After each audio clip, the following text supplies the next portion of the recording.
buenos días. Gracias por estar aquí con nosotros en una nueva transmisión del Facebook Live del MINAM. Y hoy día, sábado 8 de mayo, estamos aquí porque se celebra el Día Mundial de las Aves Migratorias. Y para saber un poco de las características de las aves, de su trayectoria y todo lo que estas aves tan valiosas nos tienen que contar, estamos hoy día con José Álvarez, director general de Diversidad Biológica del MINAM, que nos va a dar una entrevista acerca de las aves migratorias. Buenos días, José. ¿Qué tal? Hola, Ana, buenos días. Un gusto estar con ustedes y compartir con todos los que nos escuchan sobre este importante tema de las aves migratorias. Muchas gracias a ti. Yo quería empezar a preguntarte que tengo entendido que el Día Mundial de las Aves Migratorias se celebra tanto en mayo como en octubre. O sea que hay doble celebración. ¿A qué se debe esto? Porque tenemos migratorias del norte y del sur, del hemisferio norte y del hemisferio sur, pero también porque están de ida y de vuelta. Entonces hay dos picos en el viaje de estas aves que vuelan miles de kilómetros en algunos casos para llegar a nuestras costas, a nuestro Ande, a nuestra Amazonía. Entonces son dos fechas importantes, el otoño, primavera boreal, otoño austral y viceversa, ¿no? Que son en mayo y en octubre, coinciden con ese mes más o menos el pico de la migración. Claro, tiene sentido. ¿Y cuántos tipos de aves migratorias existen en el Perú? ¿Cuáles son las aves migratorias más representativas del Perú? Mira, tenemos, calculan los expertos, bueno, yo era ornitólogo, ahora estoy de director, pero son 145 especies de las 1.877 especies, somos el segundo país en el mundo en aves, 145 son migratorias, ¿no? Pasan una parte de su vida en nuestro territorio. Las más numerosas son las del norte, porque hay más especies en el norte por la extensión de Norteamérica, Canadá, comparado con el cono sur, que es un poquito más estrecho y tiene menos especies, ¿no? Entre las del norte, mira, una de las que se suele ver bastante en Lima, por ejemplo, es el halcón peregrino, que es un halcón un poco mayor del que suele haber en Lima, que es el cernícalo, más chiquito, cazador. Este es muy cazador, el halcón peregrino, viene del hemisferio norte, de Canadá, de Alaska, y caza sobre todo palomas, ¿no? en nuestra ciudad. Otras aves muy representativas son las gaviotas, por ejemplo.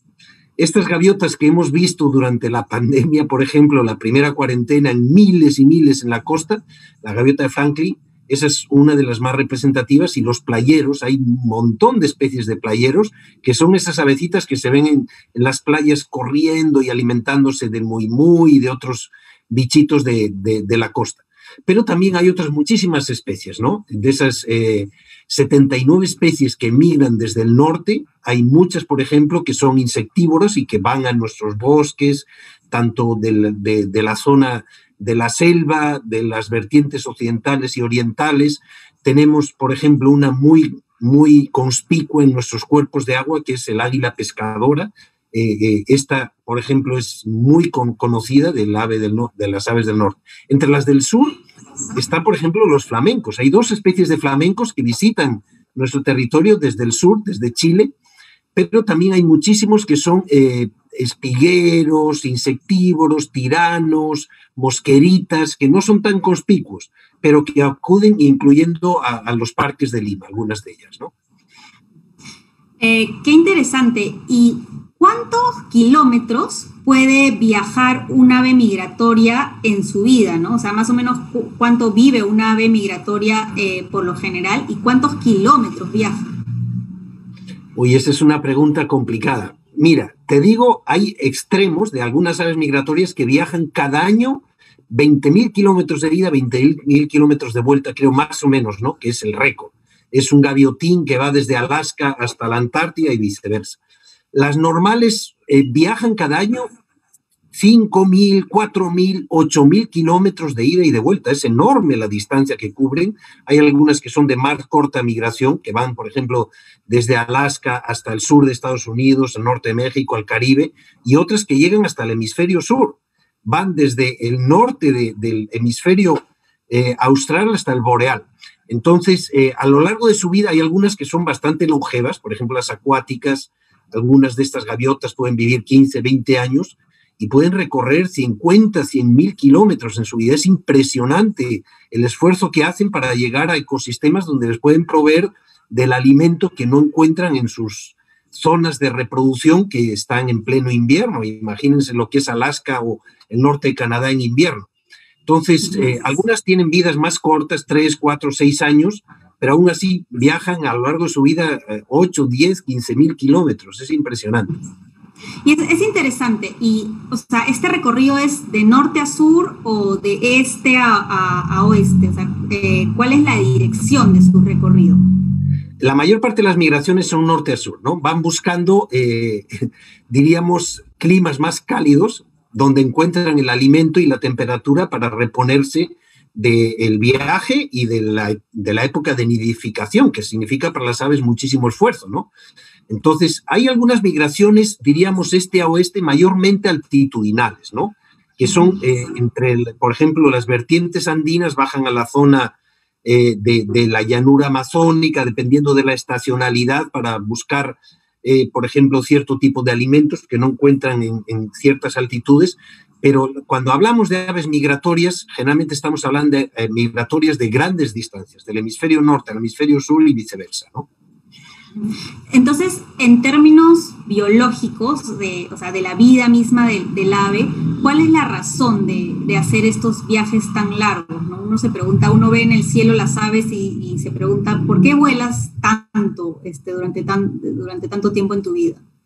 Justamente es para soportar los fríos meses de invierno en sus latitudes de reproducción. Fíjense que, por ejemplo, supongamos uno de estos playeros que llegan a nuestras costas, que son pequeñitos, pero viajan desde Alaska, por ejemplo, hasta las costas del sur de Lima, incluso Chile, ¿no?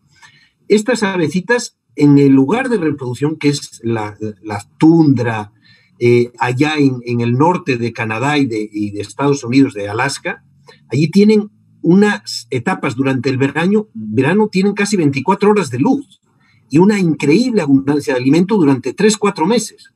Pero viene el invierno y absolutamente nada, eso es hielo todo. Entonces tienen que buscar otras latitudes donde poder pasar esos meses fríos. Esa es la razón de la migración, buscar climas más cálidos donde encuentran el alimento que no encuentran en sus zonas de reproducción.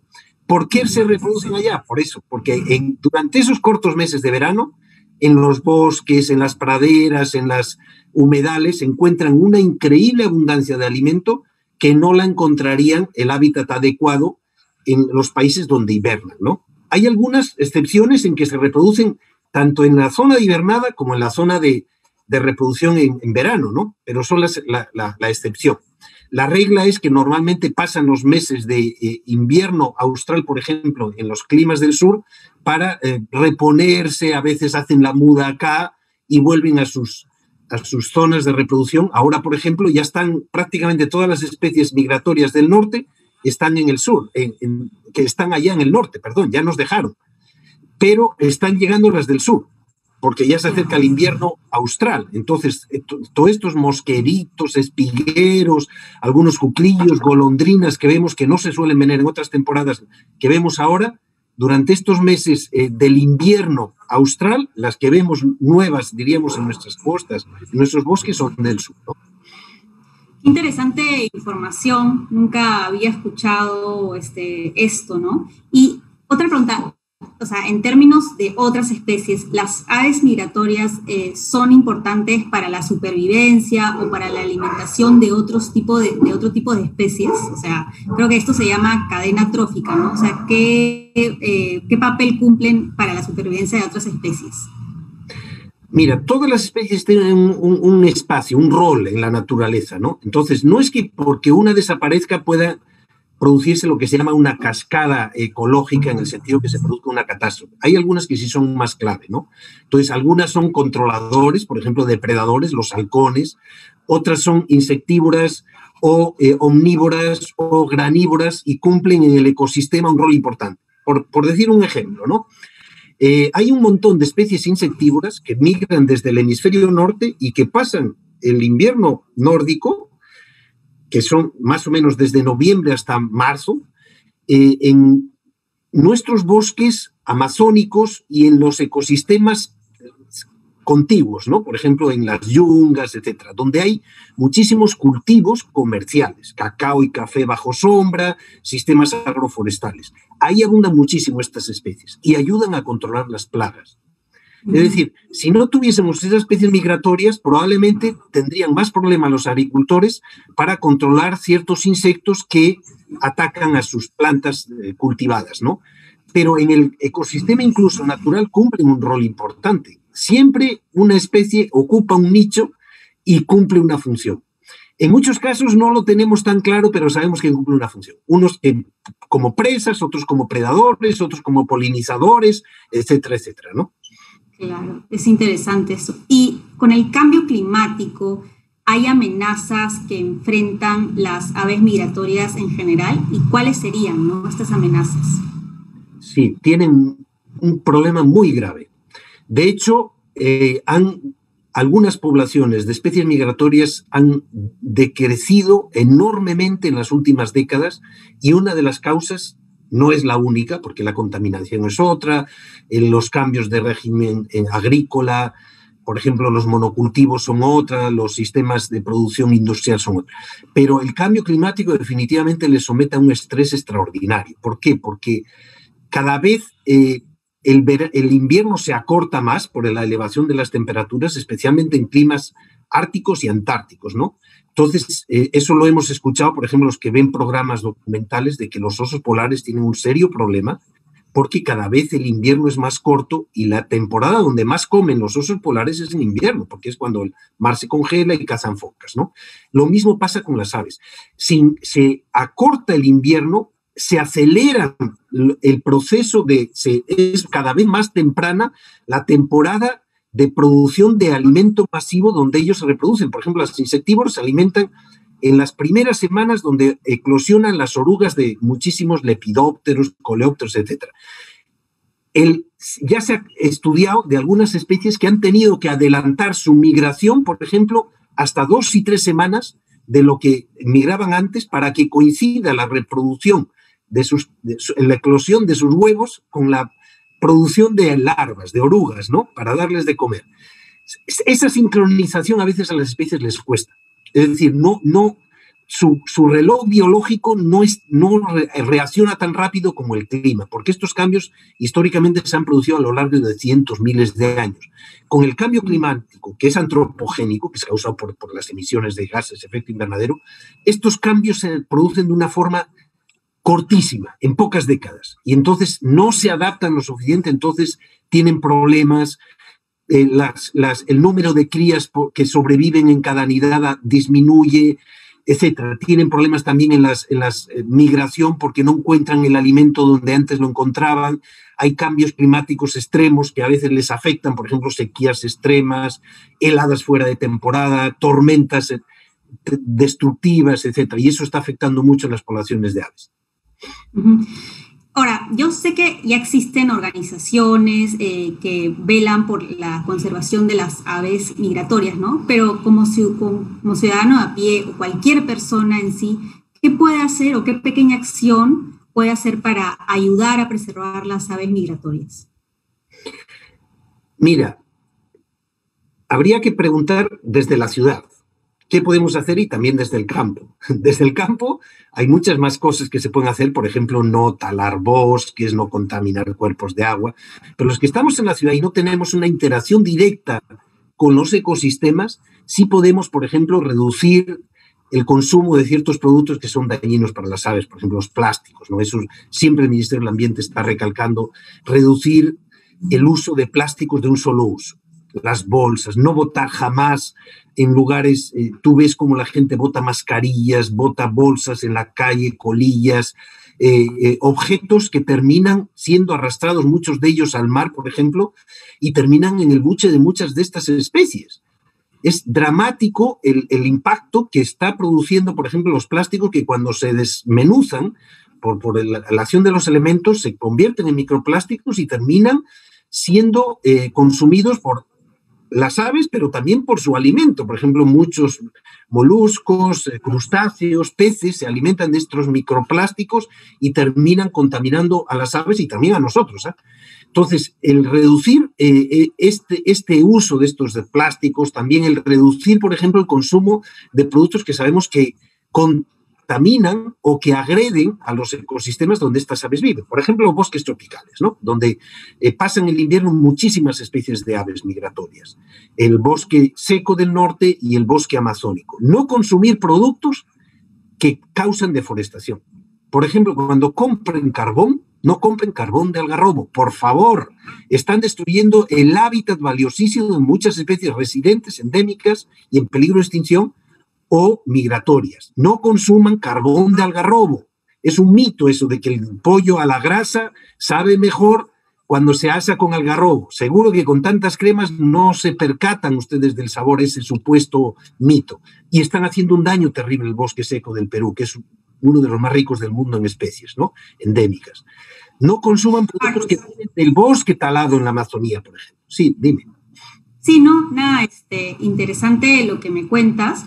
Y eso me hace pensar que a veces cuando uno va a un parque y le da de comer con maíz a las aves, a las palomas, ¿no? Es posible, o sea, deberíamos o no, si vamos a la playa, darle de comer a una gaviota o más bien estamos dañándolas si le damos nuestra comida. O sea, ¿se debe o no se debe hacer eso?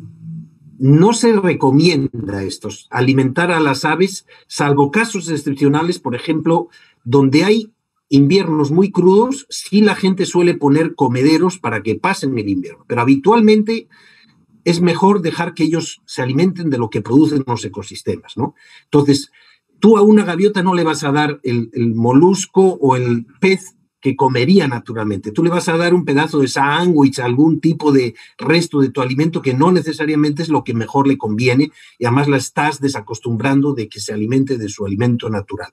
Casos excepcionales, como digo, donde hay extremos climáticos, por ejemplo, en el norte, en Europa, en Estados Unidos, es muy común que en los patios de las casas, en los jardines, pongan bebederos para los colibríes o comederos con semillas para las aves para ayudarlas a pasar esos terribles meses de invierno donde escasea el alimento. Ahí sí hay una cierta justificación, pero no en nuestro caso donde tenemos un clima muy benigno, donde no hay escasez de alimento natural, ¿no? No sería recomendable. Claro, en casos extremos. Ahora, eso también me hace pensar que por la pandemia hubo esta primera cuarentena y vimos un espectáculo de aves migratorias en las playas de la Costa Verde que fue impresionante, ¿no? Entonces, uno se pregunta, ¿es posible o no que haya una mejor convivencia entre humanos y aves migratorias después de ver o sea, de que las aves vuelven si es que nosotros nos retiramos? Por supuesto.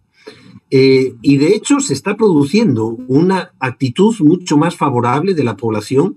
Tú ves, por ejemplo, en las playas, a mí me impresiona ver en playas de Lima, cuando se podía ir a la playa, ahora está muy restringido, cuando hay un mostrero que hace su nidito, como los niños le ponen unas plumitas alrededor para que la gente no le moleste y no le pise, ¿no? Esto es un signo de respeto que probablemente antes no ocurría, ¿no? En países, diríamos, con una mayor educación por la naturaleza, tú ves cómo las aves conviven a un nivel extremo con la gente. Entran en sus casas prácticamente.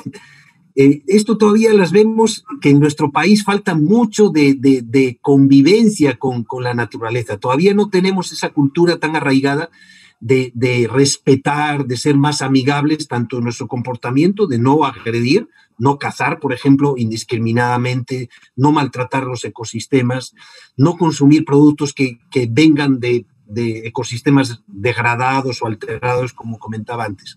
Esto está creciendo de todas formas. A raíz de la pandemia ha habido un crecimiento significativo de la sensibilidad de la gente hacia el medio ambiente, porque las evidencias son palmarias. Es decir, está demostrado que esta pandemia del COVID-19 está causada por el maltrato en la naturaleza.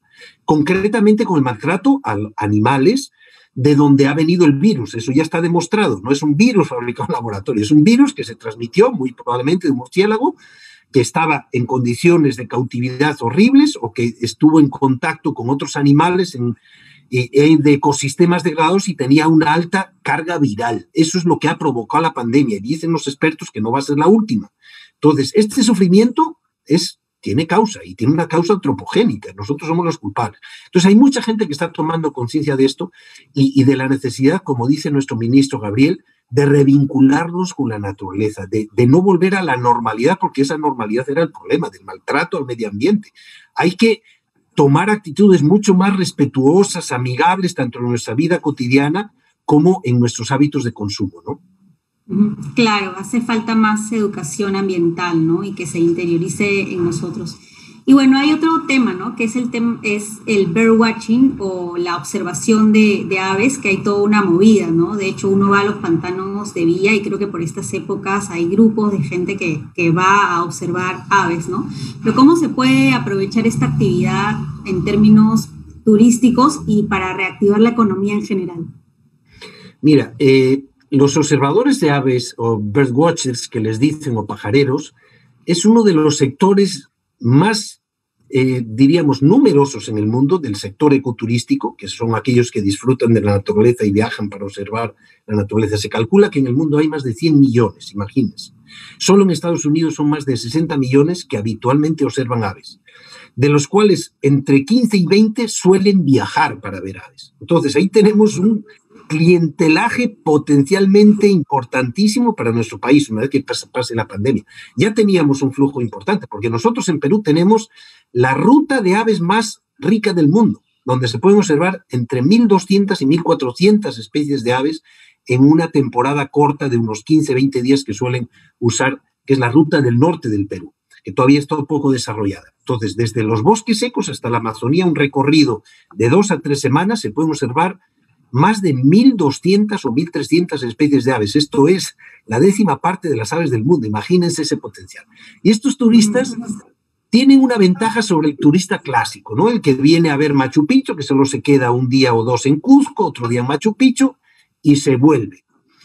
Los avituristas les gusta estar 2 o 3 semanas. ¿Por qué? Porque en un solo día no ven muchas aves, obviamente, y quieren verlas todas. El aviturista es aquel fanático que le gusta ver y que incluso dicen, no basta con verla a 200 metros, tienen que ver, le dicen, la pupila del ojo. Entonces se pasa horas, visita comunidades alejadas, contrata guías locales, contrata servicios de transporte local, contrata comida local. Entonces ayuda mucho a redistribuir riqueza y son generalmente turistas de gran capacidad económica, es decir, no les cuesta gastar, no es el mochilero que duerme en cualquier sitio, le gusta un buen servicio, le gusta dar buenas propinas, etcétera. Así que es para nuestro país, que es el segundo en número de aves del mundo, después de Colombia, perdón.